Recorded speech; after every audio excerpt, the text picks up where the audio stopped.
সম্মানিত ভাই এবং বোনেরা, আসসালামু আলাইকুম। আশা করি আপনারা সবাই ভালো আছেন। আজকে আমি শেয়ার করব যে আপনারা কিভাবে আপনার দেশি মুরগি সারা বছর সুস্থ রাখবেন। তার কারণ আপনার মুরগিটা বা মুরগির বাচ্চাগুলোকে কিন্তু সুস্থ রাখতে হলে কিছু নিয়ম মেনে চলতে হবে।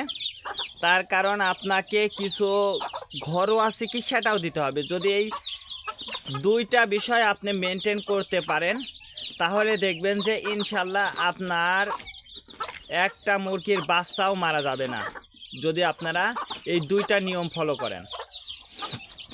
তো আমরা যেহেতু বাংলাদেশে দুইটা পদ্ধতি মুরগিটা চাষ করা হয়, এক ছেড়ে দিয়ে মুরগিটা পালন করা হয়, দুই খাঁচাতে মুরগিটা পালন করা হয়। তো প্রথম যে বিষয়টা আমি বলবো যে এই বিষয়টা যদি আপনারা মেনে চলতে পারেন সেক্ষেত্রে আপনার মুরগির বাচ্চা, একটা মুরগির বাচ্চাও মারা যাবে না। তো প্রথম যে কাজটা সেটা হচ্ছে খাবার।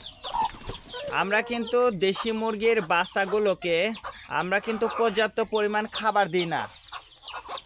আর এই পর্যাপ্ত পরিমাণ খাবার না দেওয়ার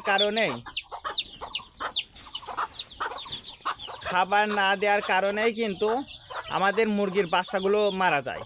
যদি বলেন কিভাবে, আমরা যখন ছেড়ে দিয়ে মুরগিটা পালন করে সকালবেলা যখন আমরা মুরগিটা ছেড়ে দিই তখন কিন্তু মুরগিটা তার বাচ্চাগুলোকে নিয়ে কিন্তু বের হয়ে চলে যায়।